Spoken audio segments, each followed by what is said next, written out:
한 여자가 최고 부자 집에 과외 선생님으로 첫 출근을 했다. 막 현관 앞에 도착했을 때 문틈으로 물이 뚝뚝 떨어지고 있었다. 여자는 순간적으로 뭔가 이상하다는 걸 눈치챘다. 말 한마디 없이 현관에 있던 우산을 집어들더니 태연하게 문을 열고 안으로 들어갔다. 역시나 여자의 예상대로였다. 미리 설치해둔 물통이 그 자리에서 쏟아져 내렸다. 이 장면을 장난을 꾸민 도련님들이 보고 나서 그 자리에서 할 말을 잃어버렸다. 한편 부잣집 도련님은 2층에 서서 아래층에서 벌어지는 모든 상황을 냉정하게 내려다보고 있었다. 네가 천 도련님이구나. 저는 아버님이 새로 구하신 입주 과외 선생님이에요. 제 이름은 양문월이라고 합니다. 여자는 자신이 그의 아버지가 고용한 과외 선생님이라고 소개했다. 그런데 자기소개가 차에 끝나기도 전에 다음 순간 도련님이 그녀를 향해 표창을 몇 개 던져버렸다.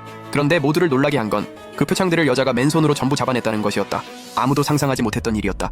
평범해 보이는 이 과외 선생님의 진짜 정체는 해외에서 활동하는 최고 수준의 킬러였던 것이다. 과외 선생님이라는 신분은 정체를 숨기기 위한 위장에 불과했다. 여자는 곧장 도련님 앞으로 걸어갔다. 그의 오만한 기세를 꺾어놓기 위해 여자는 선물 하나를 줄게요 라고 말했다. 그러더니 가방에서 물컵을 꺼내 들었다. 그리고 다음 순간 도련님의 얼굴에 물을 그대로 끼얹어 버렸다. 아래에 있던 부하들이 도련님 편을 들며 억울하다고 나섰다. 여자도 그들을 그냥 봐줄 생각이 없었다. 남은 물도 거침없이 쏟아부어 버렸다. 신보 고약한 여자애는 얼굴이 새빨개져서 당장 달려들어 혼내주려고 했다. 그런데 여자는 전혀 당황하지 않고 천천히 핸드폰을 꺼냈다.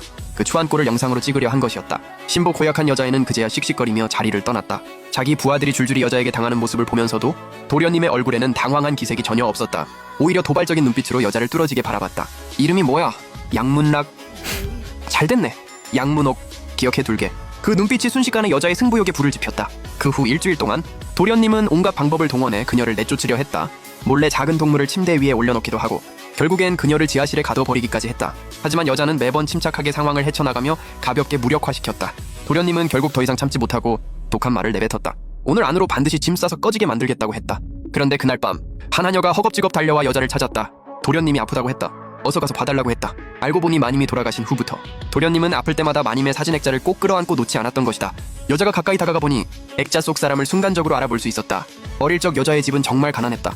남동생을 위해 돈을 모아 집도 짓고 장가도 보내려고 아버지는 어린 그녀를 민며느리로 보내 예단을 받으려 했다. 도저히 살 길이 없다고 느꼈을 때 마침 농촌 봉사활동을 나온 마님이 그녀를 구해줬다. 그것도 모자라 앞으로 모든 학비와 생활비까지 대주겠다고 직접 나섰다.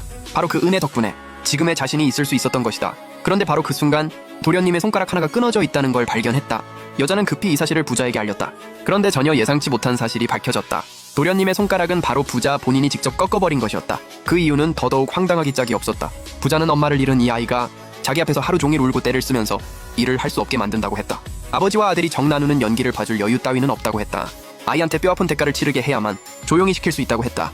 여자는 참지 못하고 당신이 아버지 자격이나 있냐고 따져 물었다. 그러자 부자는 차갑게 코웃음을 치며 자기 자식은 널려 있다고 했다. 그중 저 애가 가장 변변찮은 놈이라고 했다. 그래도 자기가 먹이고 재워주고 있으니 이미 최선을 다한 거라고 했다. 그 말을 마치고는 여자에게 과외 일이나 잘하라고 했다. 쓸데없이 남의 일에 끼어들지 말라고 했다.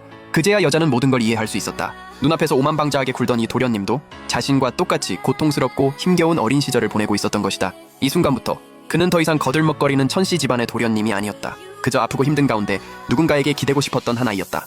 여자는 꼬박 사흘 밤낮을 한시도 곁을 떠나지 않고 그를 간호했다. 도련님의 몸이 막 회복되기 시작하자 그 부하들이 다시 찾아왔다. 그들이 머리를 맞대고 여자를 쫓아낼 방법을 하나 생각해냈다. 신보 고약한 여자애가 와인 한 병을 꺼내며 말했다. 기회를 봐서 이걸 한 잔만 먹이면 바로 정신을 잃게 만들 수 있다고 했다. 그때 사람을 불러 사진이랑 영상을 찍어서 망신을 주면 알아서 떠날 거라고 했다. 그런데 도련님은 그 말을 듣자마자 와인병을 낚아채더니 바닥에 세차게 내동댕이 쳐버렸다. 입으로는 인정하지 않았지만 도련님의 마음속에는 이미 이 특별한 과외 선생님을 인정하고 있었던 것이다. 옆에 있던 하녀는 참지 못하고 몰래 여자에게 엄지를 치켜 세웠다. 도련님이 스스로 나서서 지켜준 선생님은 당신이 처음이라고 했다. 그때 여자는 문득 내일이 도련님 생일이라는 게 떠올랐다. 그녀는 얼른 하녀에게 매년 어떻게 도련님 생일을 챙겨왔냐고 물었다. 하녀는 한숨을 내쉬며 말했다. 마님이 돌아가신 후부터는 도련님이 한 번도 생일을 챙긴 적이 없다고 했다. 그런데 아무도 예상 못했던 일이 벌어졌다. 다음날 도련님이 누군가에게 바닥에 눌린 채 심하게 모욕을 당하고 있었다. 눈앞에 있는 건 모두 부자가 밖에서 낳은 사생아들이었다. 도련님이 부자 앞에서 늘 홀대를 받다 보니 이 이복 형제들이 항상 찾아와 괴롭혔던 것이다. 그들은 도련님 어머니의 유품 사진을 빼앗아서 장난감처럼 서로 던지며 갖고 놀았다.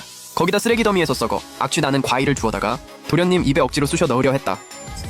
내 아비가 가르쳐주지 못한 예의 범절, 오늘 내가 공짜로 가르쳐줄게. 언제가 될지는 모르겠지만